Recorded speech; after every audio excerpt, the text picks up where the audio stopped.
दोस्तों, आज हम बात करेंगे इस वीडियो के माध्यम से एक ऐसे महान वैज्ञानिक की जिनके नाम पर हजारों आविष्कारों के पेटेंट दर्ज हैं।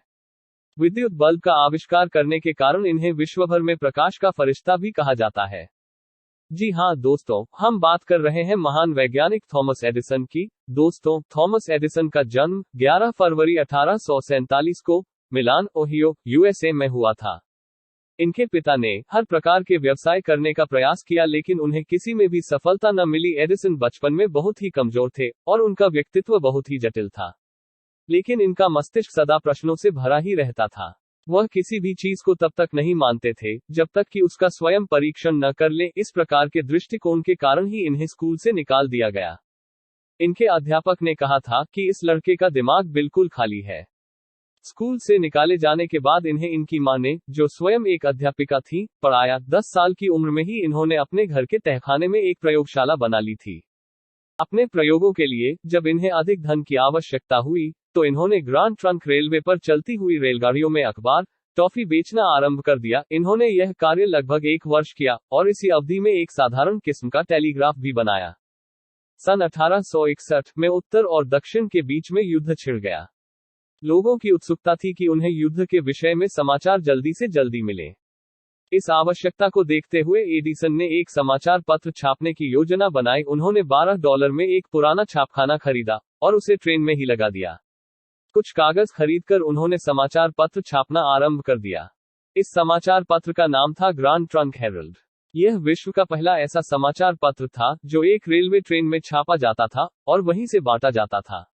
इस समाचार पत्र के लगभग 400 खरीदार थे। इसी अवधि में इन्होंने रेलगाड़ी के डिब्बे में एक छो प्रयोगशाला भी बना ली थी, जिसमें यह अपने खाली समय में कुछ न कुछ प्रयोग करते रहते थे। इन्हीं दिनों एडिसन के साथ एक दुर्घटना घटित हुई, जिसमें ये बहरे हो गए। एक दिन ये अखबार बेचने के लिए ट्रेन से नीचे उतरे और इतनी ही देर में रेलगाड़ी चल दी। एडिसन को जब रेलगाड़ी चलने का बोध हुआ, तो वे उसके पीछे दौड़े। तभी रेलवे के एक कर्मचारी ने इन्हें पकड़ के खींचा। इनके हाथों में अखबार थे, इसलिए इन्हें कानों के बल ही खींचा जा सका। कुछ ही दिनों में एडिसन को बोध हुआ कि उनकी श्रवण शक्ति क्षीण होने लगी है। यही उनके जीवन भर बहरे होने की शुरुआत थी और एक दिन इनकी रेल के डिब्बे वाली प्रयोगशाला में आग लग गई।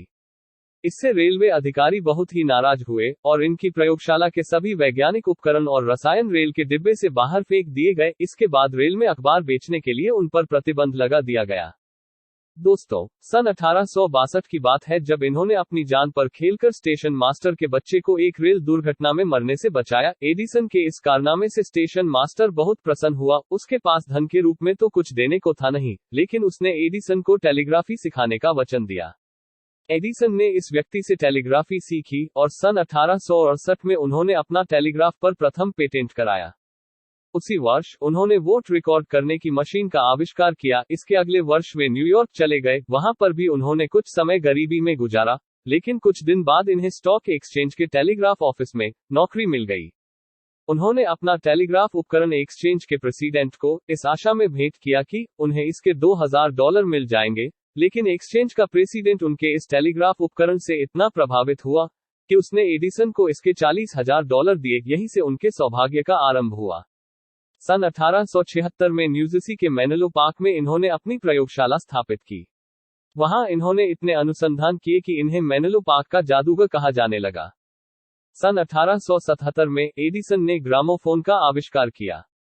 इसी प्रयोगशाला में सन 1879 में एडिसन ने विद्युत बल्ब का आविष्कार किया। नववर्ष के उपलक्ष्य में सारी सड़क को एडिसन द्वारा खोजे गए बल्बों से सजाया गया और इस सजावट को देखने के लिए विश्व भर के संवाददाता आए। जब ये अपने विद्युत बल्ब पर कार्य कर रहे थे, तभी इन्होंने थर्मोआयोनिक एमिशन के सिद्धांत का आविष्कार किया और बाद में इसी सिद्धांत पर इलेक्ट्रॉनिक वाल्व बनाए गए। सन 1887 में वे न्यूजर्सी के वेस्ट ऑरेंज नामक स्थान पर बनी प्रयोगशाला में चले गए, जहां से मानो नए नए आविष्कारों की एक अटूट धारा बह निकली। सन 1889 में पेरिस में एक विशाल अंतर्राष्ट्रीय प्रदर्शनी का आयोजन किया गया था, जिसमें पूरे एक विभाग में एक ही व्यक्ति थॉमस अल्वा एडिसन के आविष्कार और आमंत्रित किया और उनका महान सम्मान के साथ स्वागत किया गया। दोस्तों, एडिसन के इस सम्मान समारोह में एक वक्ता ने तो यहां तक कहा था कि इन्होंने इतनी अधिक संख्या में आविष्कार किए हैं कि शायद अब दूसरे लोगों के आविष्कार करने के लिए कुछ शेष ही नहीं रह गया है। दोस्तों, वास्तविकता तो यह है कि इस अकेले व्यक्ति ने 1000 से भी अधिक पेटेंट प्राप्त किए। मानव विकास के इतिहास में अब तक कोई भी वैज्ञानिक ऐसा नहीं हुआ है जिसने एडिसन के बराबर आविष्कार किए हों।